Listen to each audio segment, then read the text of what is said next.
as you can tell, it's been a while since we've got this thing out, but Purple Shirt Day, you OGs know that that's editing day. We've got a little sneak peek of the car in the background here, and as you can see, we've got a lot of progress going on, but we're not here to talk about that right now. We're going to intro the video that led up to all of this, and then we'll get started on taking everything apart.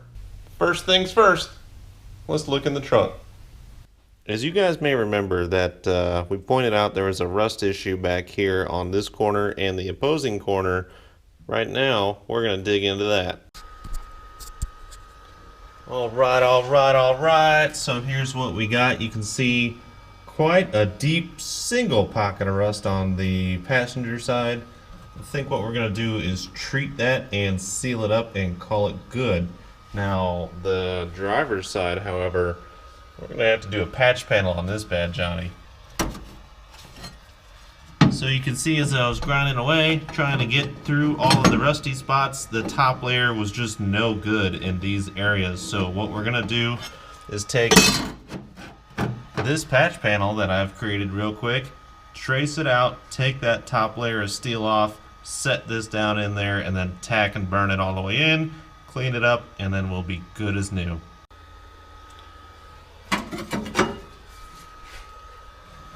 So for those of you that don't know, the rear corner frame to bumper support area is what's in here and what's causing this rot issue. So you can see we've got this cut out and cleaned up. We've got our filler plate already made. Slap that little guy right in there, tack and weld it in, make it all nice and smooth, paint it, and this will be done. Here's the bottom side where we got our patch panel welded up, looking pretty good. Could have smoothed it out a little bit more, but get that another coat of paint and a little bit of undercoating, you'll never know. Checking out the details on the inner wheel tub. Looks like the scratch test for our Eastwood internal frame prep, which was right here, has come out pretty good. I don't see any bubble through or anything. What you do see is just the weld from the inside of the car to the outside of the car. That's where that seat back brace goes. So what we're going to do now is scuff all this out. We did get a little bit of tire rub here on both sides of the car. Check that out, even spot, both locations. I think what we're going to do is get a 1/2 inch or 1/4 inch spacer on this guy so it's nice and straight, no more problems. So for right now, we're going to get to sanding and then start spraying our rubberized undercoating on the inside of the wheel wells. So that is 100% my bad for not recording that, but thank you, Jordan, for coming over and helping out. So we're just tweaking this bracket here for the electric power steering pump, tack that in, make it straight, and then we're going to run up and put these tow hooks in their final resting place. Once we get everything stripped down, taken apart, ready for paint, we'll weld this in complete. We just got the battery all permanently installed. Got a little bit of paint on there, which is going to cover the bare metal for now until we can get this thing all stripped down and coated. But right now, we're working on this little guy. We have a battery disconnect switch. You see this one's a 4-post. 2 big, 2 littles means that it's got alternator current on the 2 little ones and big battery power on the 2 big ones. And this little lever here comes with a bracket. This is a Moroso. Part number in the description if you want to pick one of these up for yourself. And the trouble that I'm having right now is not so much where to place this and how, but where do I want the handle to come out of the back of the car. And I came up with a pretty nifty way to place it around and see what I thought. I took my T-handle that came with this extension kit, it's threaded on both ends, and this is what connects the outside of the car to the inside of the car on the switch. And I could not figure out if I wanted to put it through the taillight, in the panel here, closer to the bumper, or what location I liked the best. So what I did was I took my handy dandy flashlight with a magnet on the end, stuck that to one end, took a 3/8 inch long socket, I screwed in just loosely this T-handle here so that I can pop it off and set it there and kind of look at it and see if I think that's going to be a good permanent location or not. So if I don't like it here, I just move my magnet around and then set it in another location and see if that looks good. And then if I don't like that, I'll move it again and again and again until I find a place that is suitable for this particular function. So according to NHRA rules, SCCA, and everybody, they're pretty universally the same. And it just says that this has to work and be labeled appropriately. So if you've got it set up where out is on, you need to have a little sign that says push off. And that actually came with the kit. So this sticker will go right above that, or you can come up with your own solution. I'm probably going to turn one of those into a little magnet because I don't want to run this on the street all the time. What I'm going to do is set this up if we do go to the track or an event where I need an external kill switch. I'll take this threaded rod, put it in. I'm going to have to shorten this thing for sure, and then set it up to where it is connected and functioning. Otherwise, this switch will be in the trunk just like this, and I can grab this lever and throw it back and forth for on and off inside of the trunk manually all by myself, and then it's secured and locked away and nobody can mess with it. The downside about all that is I'll have a grommet in the rear panel here for where that whole location is going to be, wherever I end up putting it. But it'll prevent any of my friends from messing with it when we're on the street. That's supposed to be a kill switch which will kill the motor, not just some power. The alternator function on this disconnect switch is going to cut everything to the whole car. That doesn't look too bad. I think that's where it's going to go permanently and it won't be too obvious. I could always get a white plug to stick in there so it wouldn't be very obnoxious and you see this black ring or a hole in the back of the car for no reason, which is what it's going to be set up for 90% of the time. There's going to be no handle in this thing. But enough talk about all that. I'm going to go get some lunch. Why don't you guys check out this new pile of parts while I get some install work done, and we'll catch up in a second.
Here's where we're at with the kill switch bracket. We've got it pulled out right here next to the corner of the bumper. Got a drill hanging off the end of it to put a little weight. We're going to go ahead, get the inside tacked up, and then we'll pull this thing apart and get her welded.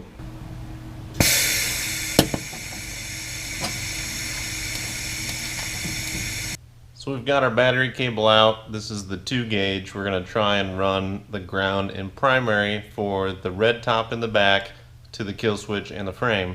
And we've got our Chinese hydraulic crimper set here that we've got off of the wonderful eBay, and we're checking a little bit of crimp quality with the wire and lug that I have.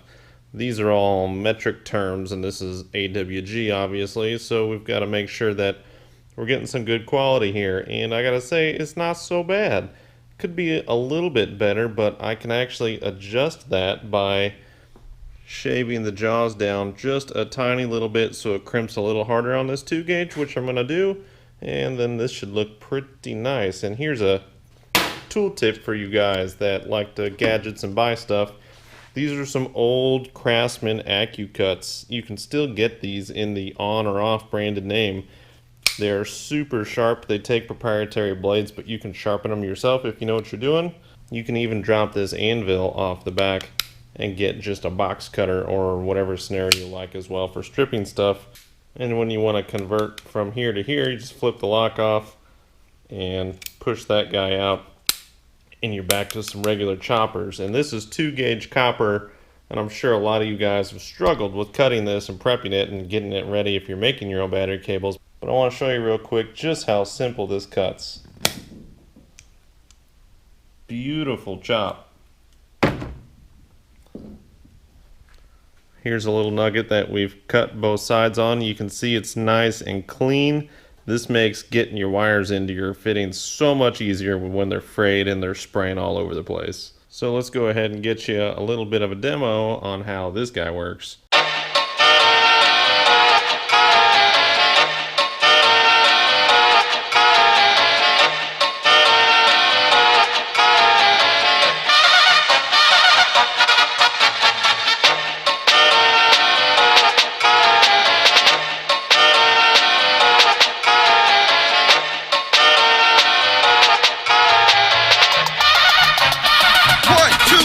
Jump!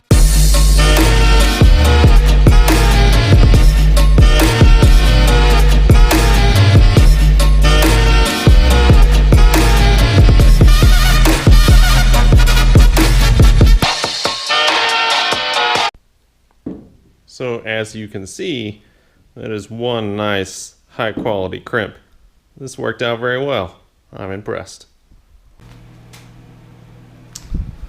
You have to excuse that while it's cooling off. We just got done welding this seat frame here, and I'm hearing more and more it's a common problem with Chevy 2s on these back seats where this bracket will crack right here. This one's actually still in pretty good shape, but we did repair it anyway. That's the crack that I'm talking about on the corner on both sides. And what happens is when you go to put the seat back in, this tab cracks and folds forward, and then it makes it just about impossible to flex this enough to get it into the lock tab. So what I did, pushed it all the way back where it's supposed to be, tacked it up, put a couple of pieces of round stock in there, tigged it in as nice as I know how to do, and hopefully we fixed that problem. I also had a problem with the rear seat back here, and what happened was when anybody would sit back here or you hit too big of a bump, the seat would ride up more and more and come out of the catch on the top. Now you gotta be pretty aggressive with it to make that happen, but it still wasn't right. From the factory, there's a little piece of sheet metal that comes out here that you fold over to hold this down. And what I decided to do, rather than make another one and do it the old school way, was to put a riv nut in the wheel tub and then put a bolt in it. And this is working pretty well so far. As you can see, it's not going anywhere. Well, it's 4th of July. There's fireworks going off and the dogs are barking. And I got about 1 day until air conditioning shows up. We're gonna get right on putting that in. But I figured I'd take a minute while the seat cools off to show you how this power steering system works. And what this is an electric power steering pump off of a Toyota MR2, like the early 2000s model. I'll annotate right here exactly what you need to shop for if you want one of these yourself. And this has the built-in electronic module for speed regulation and everything else. So what you need to do is hook up your main power wires, which I have the 2 vehicle speed sensing wires. So basically send this some sort of modified TAC output, and I don't believe you need this connector for anything. They use this for like other options that we're not going to incorporate into our system, but we'll go over that in a gross more detail in a little while after we've got everything put together and we're doing the wiring for the car. But for right now, you can see how the mounts are stacked up. This thing's on here pretty good. Normally there's a third post coming here, but I bought this used off of eBay. This had already been removed. I didn't realize it, and this is what we're stuck with now. So I think by the time I get a hose attached to this, a return set up and everything else, this isn't gonna flex a whole lot. And I've got quite a bit of room. Maybe touches right there, but I can always shave that down or make another bracket and make this thing rock solid. But for what you need to know is this is your pressure output, and I believe if you can plug this one and put it on the other side if that's better for your scenario, and this is your return. So essentially there's going to be a short little hose that goes from here to the power steering rack, and there's a short little hose that goes from there to the return, and this is just a hose clamp so you can rotate this around wherever you want. I may make an aluminum one of these so it dresses it up and matches a lot of the other stuff that's going in the car, because this blue top and bottom, that's gotta go. Special delivery today. Let's see what's in the box. Boop. Portable air conditioner! So here in St. Louis, it's not too super duper hot, but it does get a little swampy, and this is gonna help keep me motivated to work on this guy. Stick around for the next video where we'll be putting this magnificent beast in this magnificent beast.